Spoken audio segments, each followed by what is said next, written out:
I'll tell you how serious it is. Joanne was asked by the board of directors, or the trustees of TISD, to come and meet with 3 of their members. And then she met with them, and because they want a bond election, they want another bond election. And so she met with them and laid out some things that I'm going to lay out to you today. But said, don't even think about bond elections until we address these items. These things have to be addressed. And so the 3 members of the board, Ms. Mason, is it Aurelia Mason? Aurelia Mason, and Andy Bergfeld and Joanne met.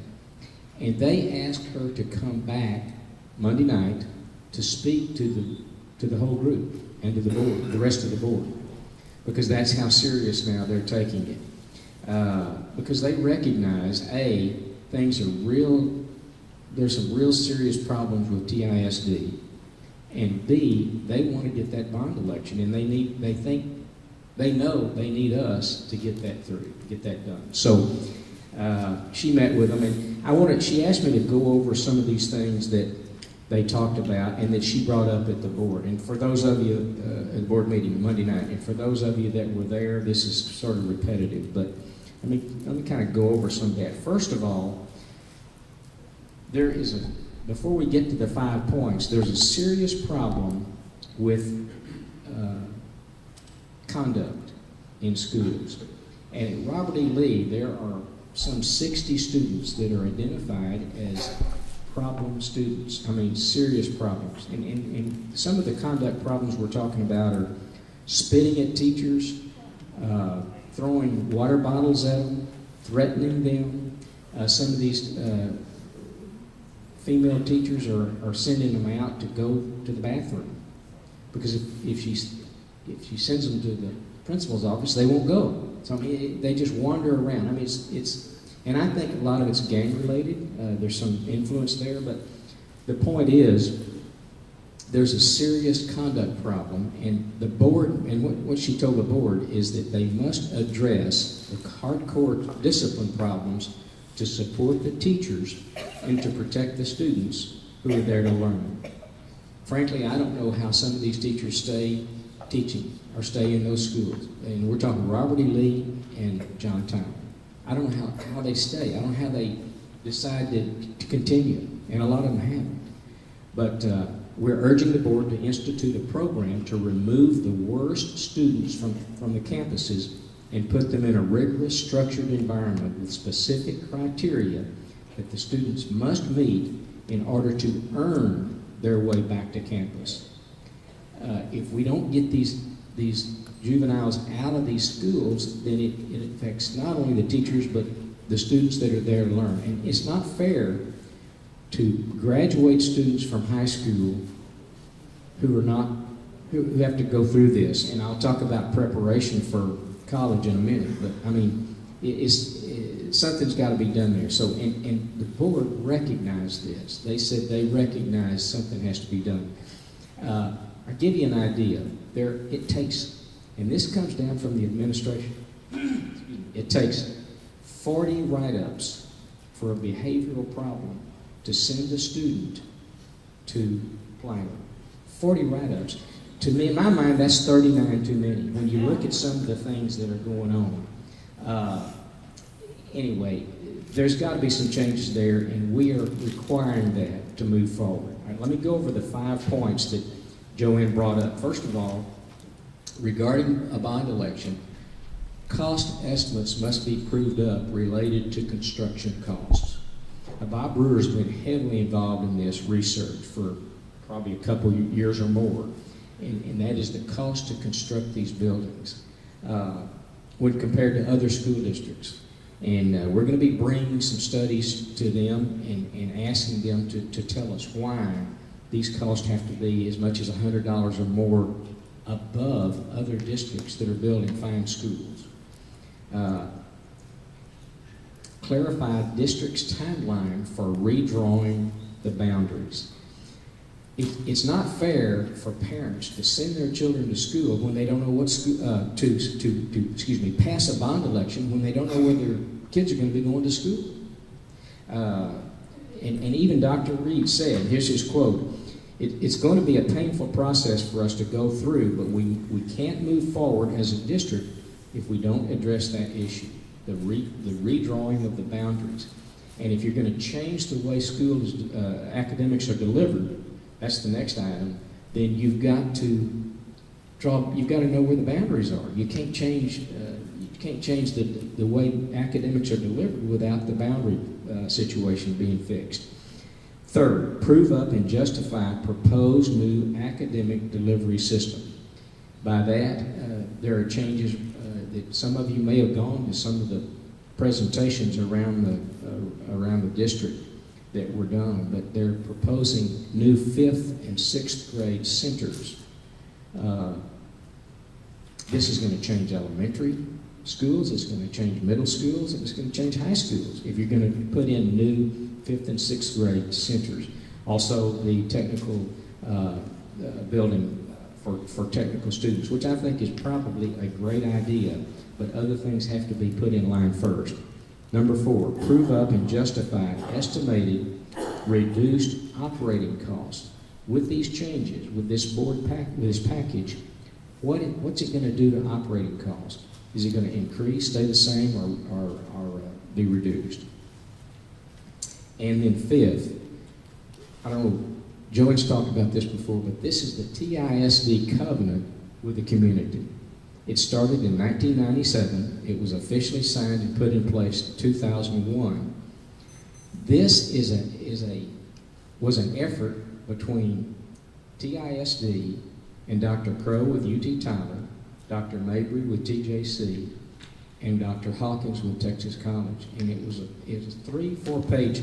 If you've haven't read it, you should. But this talks about what the covenant is, a promise to reduce remedial education requirements for students graduating from high school. Back then, some 70% of students from John Tyler were not prepared for freshman classes at these colleges. Those were statistics, and it's something like 30 to 40% out of Robert E. Lee were not academically prepared to start classes. So they had to go through, they had to put them through remedial education just to start an academic upper level program.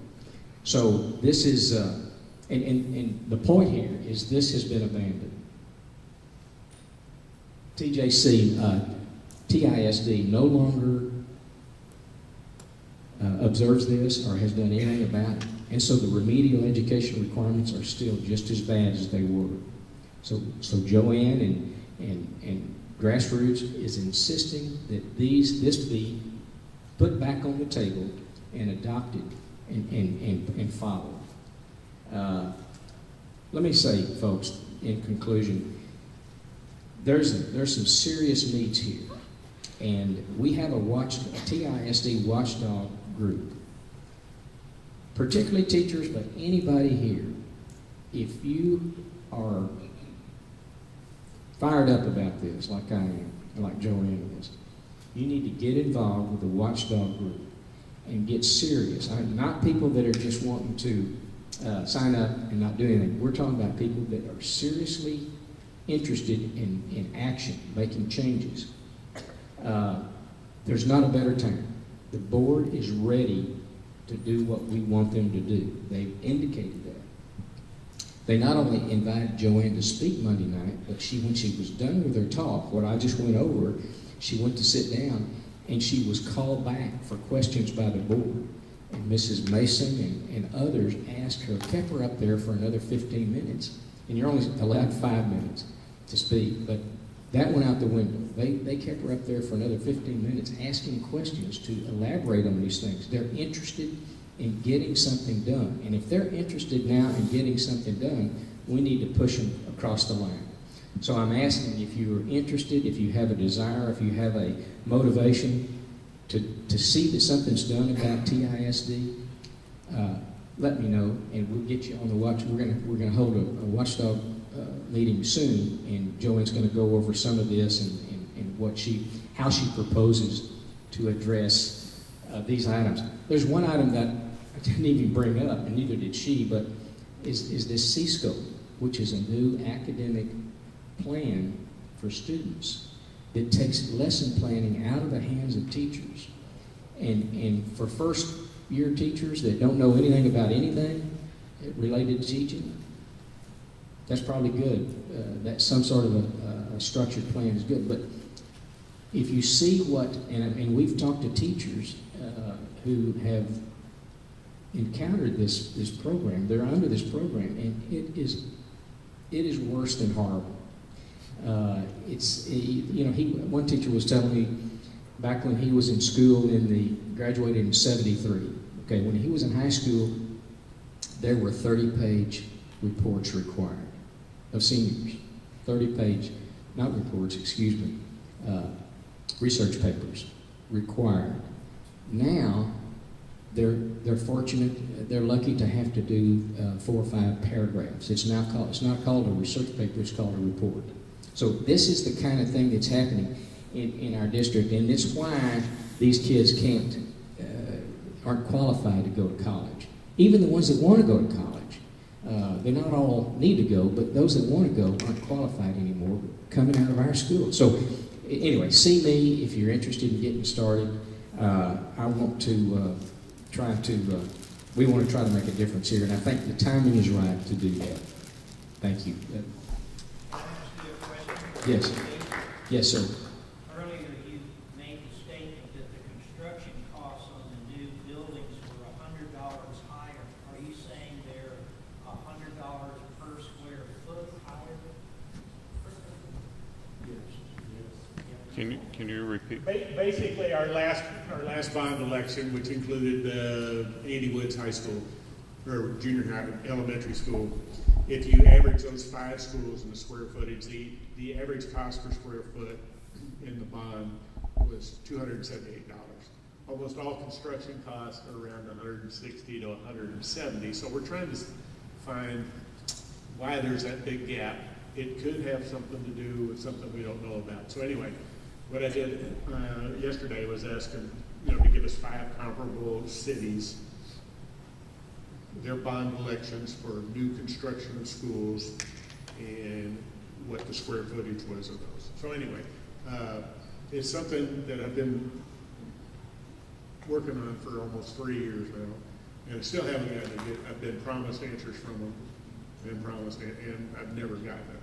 So anyway, but basically the actual physical construction costs are around $160 to $170 a square foot. And what we're paying is $278, so we're trying to figure out the difference. Aesthetics are important. Well, if you saw the new logo that they paid a boatload of money for, it sort of says that. I mean, it's a big monolith. I asked Dr. Reed personally, what is it about these buildings? Why do these buildings have to have so many whistles and bells and have such fabulous architecture? And he told me and he told several of us, that the reason is because it attracts better teachers. Teachers from Dallas, Houston, what have you, they're more willing to come to East Texas to teach if they've got these nice buildings to live in. I frankly have my doubts about that. Okay. I grew up around the farm. I know what I saw, or what I just heard. I related to it. I don't mean remember, because you won't, but you may not. But I'm thinking about the school marm and the one-room schoolhouse. You ever seen some of the tests that the 8th graders had to take that came out of those kind of schools? I mean, I don't think even any college-educated people could necessarily pass some of those, and that's what they were required to do back then. So I don't think it's about architecture. Okay. Dr. Worsley. Yes, sir. Under a comment of the other education areas, some students just are not academic material. Why does the Minneapolis go have vocational teaching? What's happened to that? We want to bring that back in as part of this. Yeah, well, that's on the table, and that's part of it. That's one segment of the bond package that I think has some real merit and we ought to look into, and I believe a lot of people are in agreement with me there, is for kids that aren't ready to go to college, there's a proposed separate facility for just vocational training, including nursing and IT and but for and mechanics and shop and auto mechanic, all those kind of things.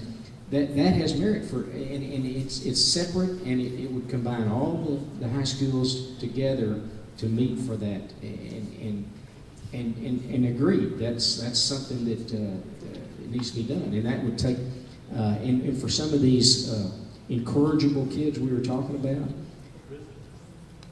getting them that are having problems with discipline, getting them potentially into a trade that they could excel in might help that situation. One of the other things proposed for these kids is, and Joanne pretty well nailed Ms. Mason and said, you are in a perfect position to help bring in, once they're moved to a facility where they can be controlled, to bring in some mentors, pastors, teachers, farmer students, other ways to bring some help to these kids and potentially change their lifestyle. And this was well received as well. She is willing to do that, so that was something positive.